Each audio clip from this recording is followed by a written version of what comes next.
Subscribe कीजिए हमारा channel और दबाएं इस बेल आइकन को ताकि आपको रेगुलर नोटिफिकेशन अपडेट्स मिल सकें। ये मेरे हुजूर का दिया हुआ दीन है, ये मेरे हुजूर की दी हुई शरीयत है। साहिबो हुजूर के मिलाद में आने वालों, अपने रवैयों पे ज़रूर गौर करना। हमारे किसी अमल की वजह से हमारा हमसाया, हमारा रिश्तेदार, हुजूर का कोई गुलाम दुखी तो नहीं हो रहा। मत नमाइशी जिंदगी में लोगों के कलेजे चीरो, अपनी जिंदगी को मुरत्तब करो, खूबसूरत करो। नफ्स के गुलाम ना बनो, रसूलुल्लाह के गुलाम बनो। ख्वाहिशात की जिंदगी ना गुजारो, रसूलुल्लाह की अताअत की जिंदगी गुजारो। अपनी जिंदगी को इस तरह हुजूर के मोहब्बत के सांचे में ढाल दो कि तुम्हें बताना ना पड़े कि तुम मुसलमान हो, हुजूर के गुलाम हो। मेरे उस्ताद फरमाया करते थे, ना किसी को पूछना पड़े, ना तुम्हें बताना पड़े।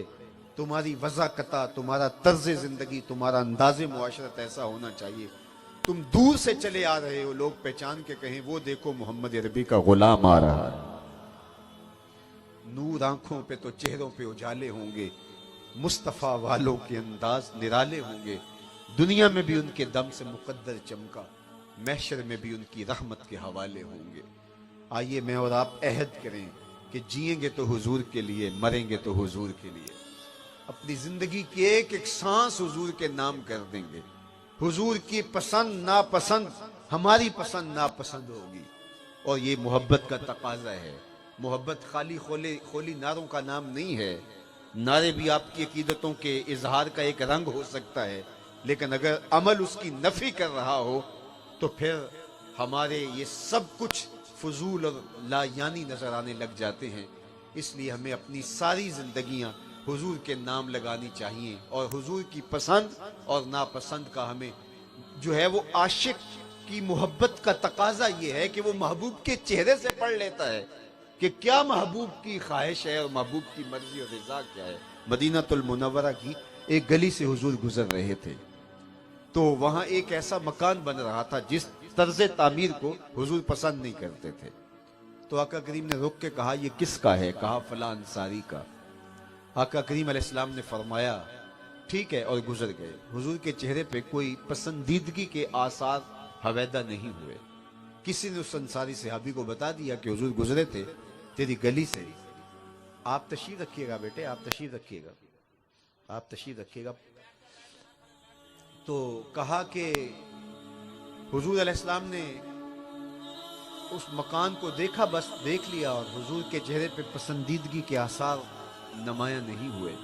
तो किसी ने उस सहाबी को बताया, हुजूर गुजरे थे, तेरे मकान को देखा था, शायद हुजूर को पसंद नहीं आया, चेहरे पे ऐसे कोई आसार नहीं थे।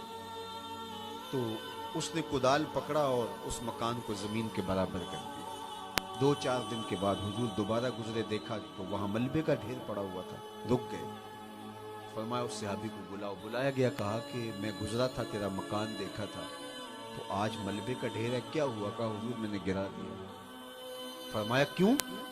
अर्ज की, सुना था आपको पसंद नहीं, सुना था आपको पसंद नहीं। मैं और आप सर से लेकर पांव तक देखें, हमारा क्या क्या हुजूर को पसंद नहीं। अपने अकीके से लेकर वलीमे तक देखें, हमारा क्या क्या हुजूर को पसंद नहीं। निजी जिंदगी से लेकर कारोबार तक देखें, हमारा क्या क्या हुजूर को पसंद नहीं। हमसायगी के हुकूक से लेकर उमूर सियासत तक देखें, हमारा क्या क्या हुजूर को पसंद नहीं। बहरीन से एक साहिब आए और उन्होंने आके हुजूर को सलाम करना चाहा, हुजूर ने रुख फेर दिया। वो समझे शायद ये इत्तेफाकन हुआ, तो जिधर हुजूर ने रुख फेरा उधर से जाके सलाम किया, तो हुजूर ने फिर रुख फेर लिया। समझ गए क्योंकि नाराजगी है, लेकिन उन्हें ये समझ नहीं आ रहा था कि नाराजगी का सबब क्या है। तो हुजूर की कुर्बत में रहने वाले सहाबा से कहा कि मुझे आप बता सकते हैं कि हुजूर की नाराजगी का क्या सबब है? मैं तो एक लंबे सफर से आया हूँ, जान नहीं पाया।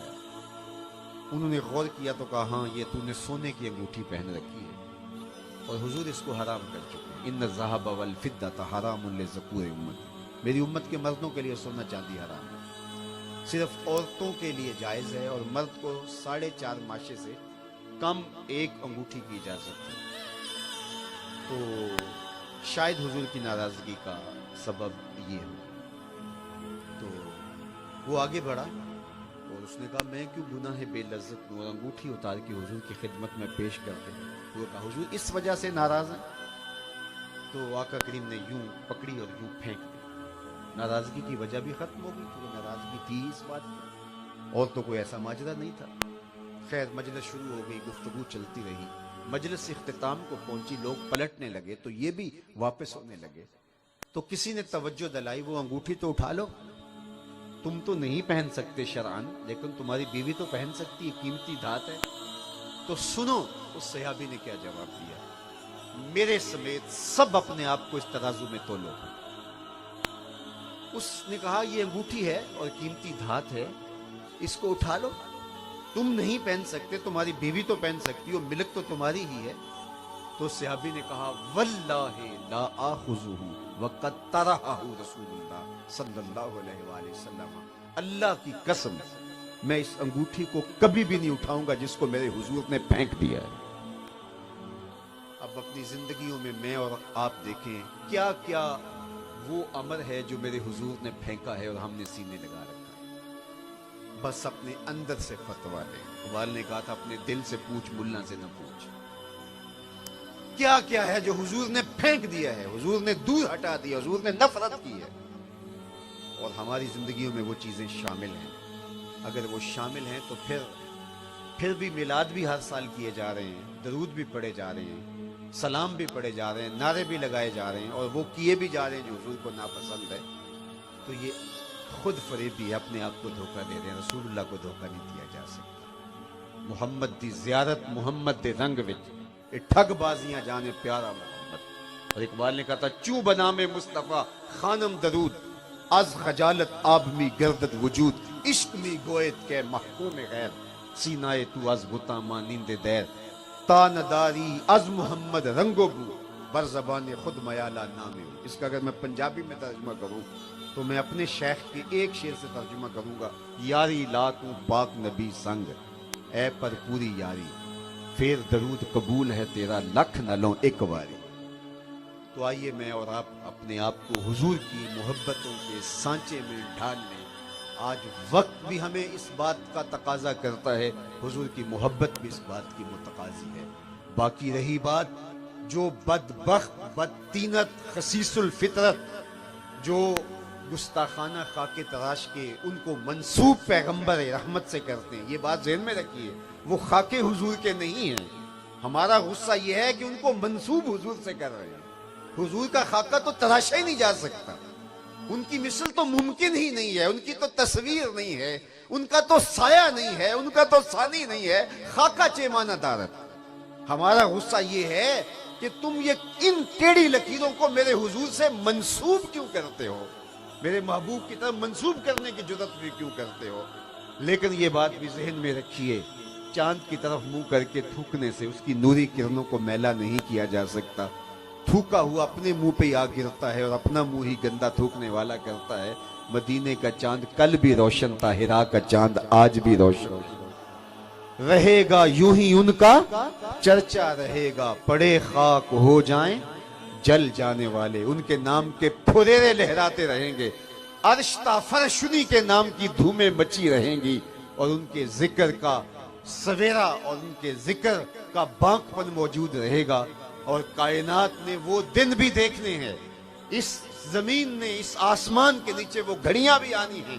صحیح حدیث ہیں کہ پوری کائنات کے اوپر ایک چھت بھی ایسی نہیں ہوگی جس پر میرے حضور کے نام کا جھنڈا نہیں ہوگا۔ وہ انشاءاللہ قرب قیامت میں جب امام مہدی کا ظہور ہوگا اور اسلام غالب ہوگا، اس ویڈیو کو شیئر ضرور کیجئے، ہو سکتا ہے آپ کے ایک شیئر سے یہ بات کسی کے دل میں اتر جائے۔ جزاک اللہ۔